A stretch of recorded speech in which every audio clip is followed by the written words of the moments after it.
The room looks a little bit different, but I'll talk about that more at the end of the video. Now, you clicked on this because you wanted to figure out how to run a sandbox type game in Pathfinder 2nd Edition, because there are a good amount of challenges with doing that. Challenge number one being, how do I deal with the players leveling being so impactful? Because characters double in power every 2 levels. So that gets very, very difficult to challenge those higher level players with the same things you do to challenge lower level players.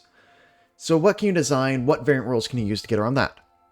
There are also issues with the item economy, and specifically how the game expects a certain level of magic items, certain level of loot, particularly for the marshals, but spellcasters also need it for their versatility. And third, how do you make the world still feel alive in a system that is this gamified? Well, let's get into all of that and a bit more in this guide here. Dealing with levels. So, as I mentioned in the intro, characters are said to double in power every 2 levels. So, how do you make a sandboxy game where this is a thing? And I think there are 3 main ways of doing this. Way 1, gates. Way 2, variant rule. Way number 3, level caps. So let's talk about what I mean by a gate. A gate is something that is a very difficult task for a lower level adventurer that then leads into a higher level zone, effectively. So if you've ever played an MMO, you might know that there are some zones that are, you must be level 10 plus to enter, or you must be level 50 plus to enter, and all those types of zones where they have the starting areas like the major towns, they just kind of like rats running around. But if you go to those high level zones, you have enemies with very advanced poisons and all those kinds of things. Similar idea here, except instead of being a literal gate that requires a level to enter, it would instead be something more like a mountain pass that requires a decently high DC to climb through. And if the party is not comfortable hitting that high DC, well, then they're going to have a very hard time going through that mountain pass, and they probably will not explore anything past that. So if past that you have some very dangerous monster and very high level loot, that could be a good way to keep low level players away from the high level zones, and then let those players move on to other areas. But the downside is, it kind of defeats the purpose of a sandbox of, you can kind of go around, interact with a bunch of different things, and play in the same world all the time. So it isn't my preferred approach. But I think that it is still very much worth mentioning and considering if you do want to have that, like, end boss gateway to have that final arena fight. You could have it be a literal gate that is opened by a key of some kind the adventurers need to find, and that could be like a holy sword to enter the Lich's Keep, or whatever. Or it could be something a little less solid as that, as in my mountain pass example, or maybe even just like an ocean so the party needs to get gold together by a boat, and things of that nature. And now we discuss the proficiency without level variant rule. The point of this variant rule is that it removes leveling, or the level, from all checks, thus the power scaling becomes much, much longer. Characters are now doubling power roughly every 4 levels instead of every 2. And this is not as hard enforced by the math, because now the linear increase in HP and damage is more what a lot of things are decided by. So level differences will matter a lot more at the lower levels than the higher levels. But that's fine. You basically crunch the math down to be a tighter band, so you can still have a DC 20 challenge be really difficult for level 1 adventurers, and be much easier for level 15 adventurers, but it's still a challenge. They still need to roll dice to pass that DC 20 unless they have assurance. But there are a lot of issues with proficiency without level variant. Number 1 being, assurance now doesn't succeed anything. Like, ever. So, assurance is just kind of a dead feat in a lot of proficiency without level games, and also how it scales into the higher DCs of checks isn't exactly great when you look at how they do the legendary one, because they have legendary be DC 30, where DC 40 in base Pathfinder 2 for a level 20 character, super easy for them to hit that, because, you know, they have 20 from their level, maybe 8 from proficiency for a skill check, 5 from their stat or whatever, and they're already hitting it on a 7. But you look at 30 for the proficiency without level characters, and they have a modifier of maybe 15 to 16 on the high end. And it's very clear that the scaling of the normal names given to you by the Game Mastery Guide don't really line up with where they should be, but they have the increments of 5 for ease of memorization.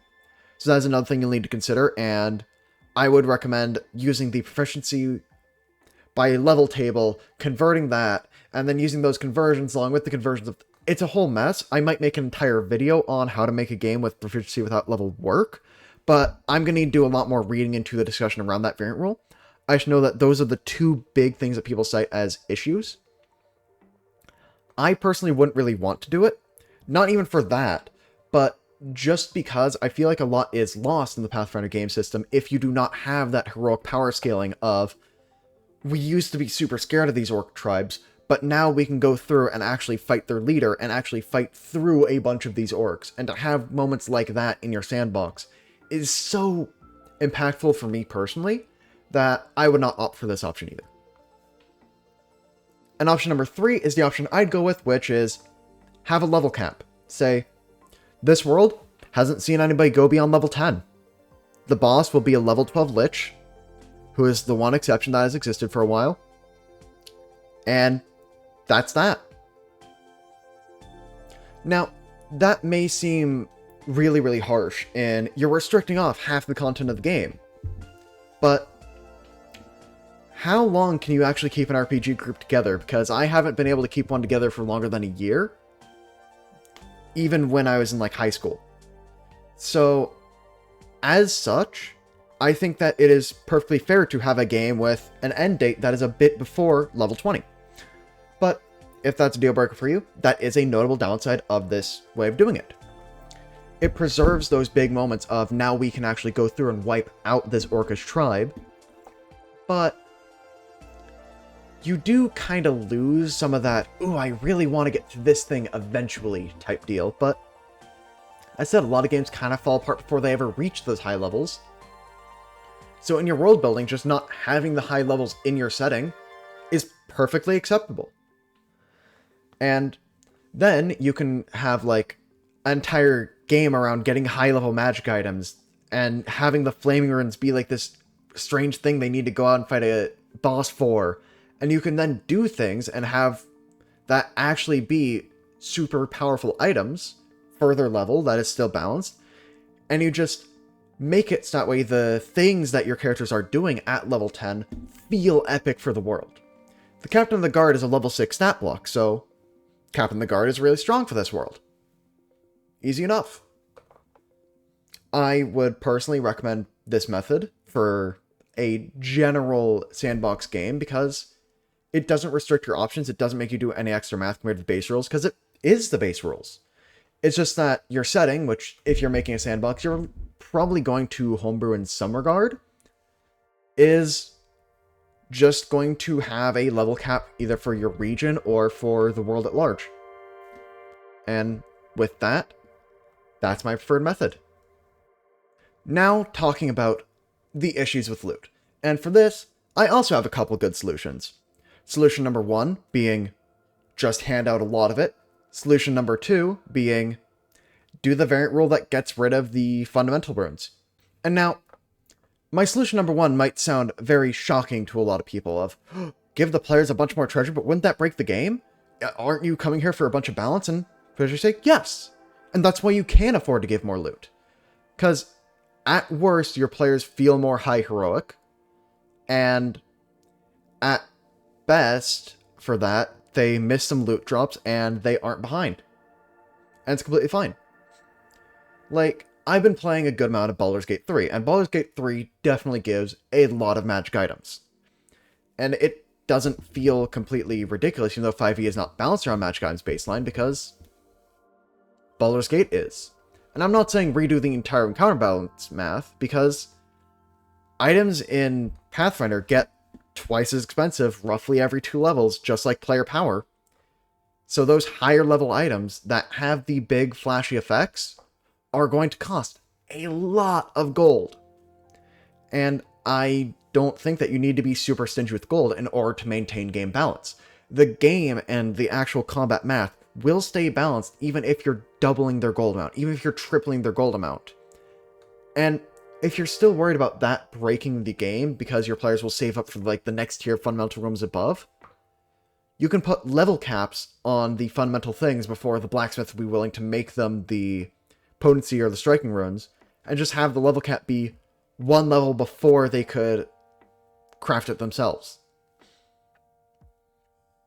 And there are a bunch of ways to do that in-world, but that's personally the method that I like. And I might also come out with the second thing, which is the variant rule that gets rid of all the item bonuses, because, well, then you won't need to give loot to have everybody's numbers keep up. You'll still want to give gold for the spellcasters to be able to buy scrolls, and scrolls of heal are really, really good at keeping parties full health in burst situation, or wands of heals, and other types of utility scrolls and wands. But, oh man, it does save a lot of work on the GM if you're worried about, oh man, I don't know what my players should have mathematically.